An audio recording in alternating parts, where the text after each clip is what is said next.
So I woke up and I found out that there's a draft policy. It's most likely going to pass, but I have mixed feelings about it, to be honest. So this was in the news just today, 19 hours ago.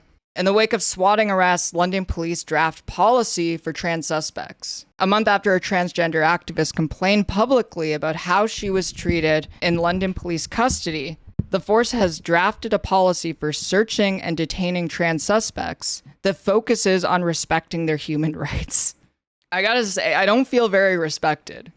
A month after a transgender activist complained publicly about how she was treated while in London police custody, the force has drafted a policy for searching and detaining trans suspects that focuses on respecting their human rights.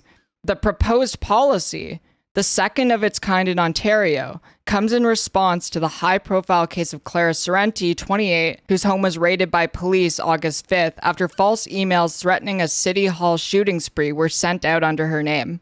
Investigators later found Sorrenti, who complained police used her pre-transition dead name and scrawled it across property bags returned to her. That's true. I didn't mention it when I was talking about the thing earlier, but the problem with a lot of this is there have been so many little details. And this was especially an issue when I went on H3 because I was told I had like 20 to 30 minutes. But a lot of this, it's really an issue of how much detail do I want to go into on each thing? Because I could talk about this probably for 5 hours straight if I went into every single detail. Investigators later found Sorrenti, who complained police used her pre-transition dead name and scrawled it across property bags returned to her, was the victim of swatting, a term used for making a false report to police in an effort to get them to raid someone's home. Under the policy, officers will be sensitive to human rights, privacy issues, and use the stated gender identification preference of the individuals being searched. According to a draft version included in a report going to London Police Services Board Thursday, officers will also use gender-appropriate pronouns without jeopardizing the officer's safety and the need to search. Well, I think this is good, obviously. It feels like this should just be a given.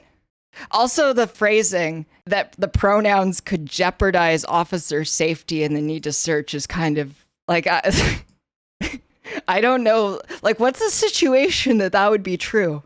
It's like, oh no, you see that transgender over there? Don't use the Z-them pronouns. Z's gonna pull out a knife if you do. These things don't happen. Chief Steve Williams will be required to make an annual report including statistics related to the search and detention of transgender people to the police board, the 7-member civilian agency overseeing policing in London. Toronto is the only police service in the province with a policy governing search and detention of transgender suspects, according to the report that surveyed a dozen forces in large and mid-sized Ontario cities.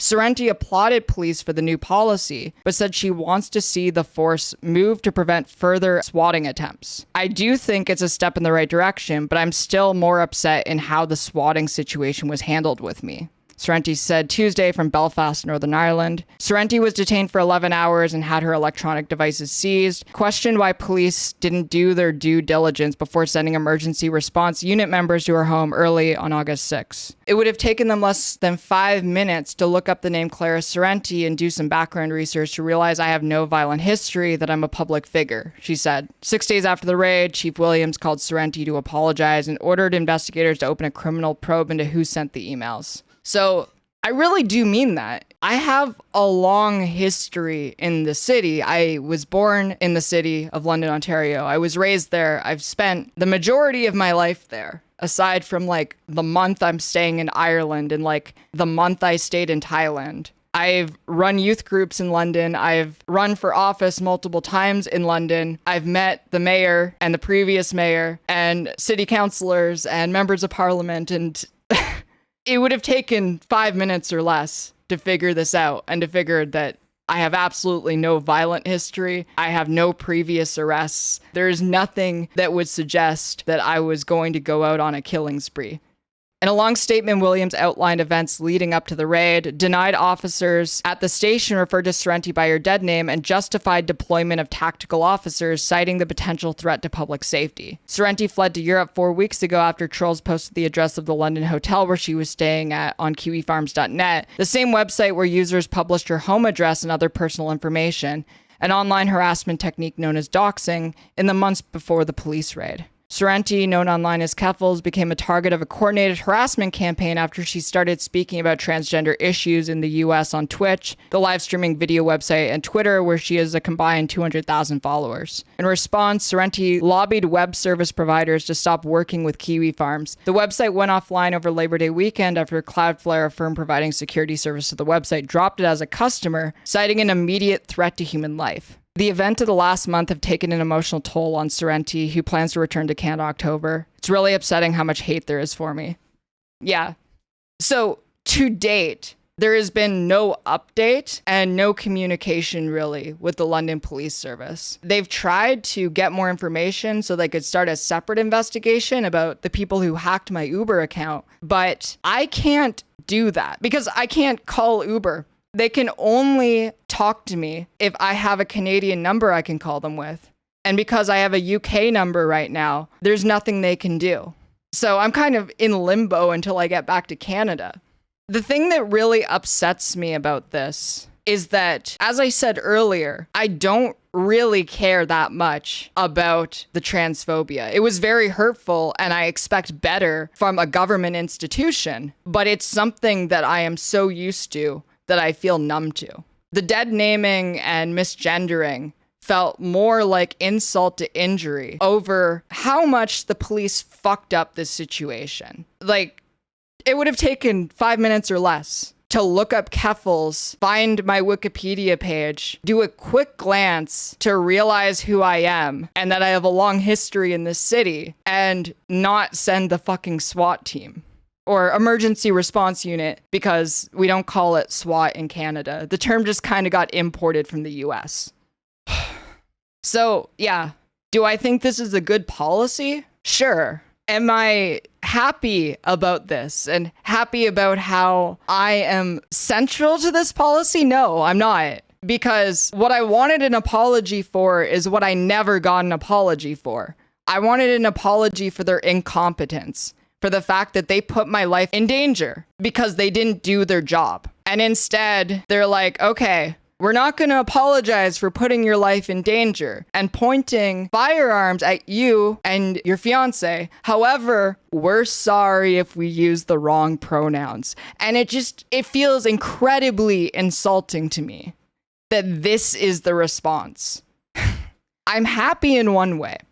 I'm happy to live in a place where the police are willing to even apologize for that, but at the same time, it's still insulting. And what I was asking for, and what I told local press about that I wanted, was a policy to stop swatting.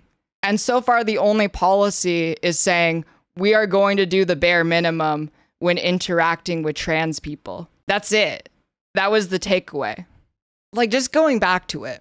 Officers will be sensitive to human rights, privacy issues, and use the stated gender identification preference of the individuals being searched. Which is also incredibly insulting to me because it wasn't a preference. Clara Sorrenti is my legal name.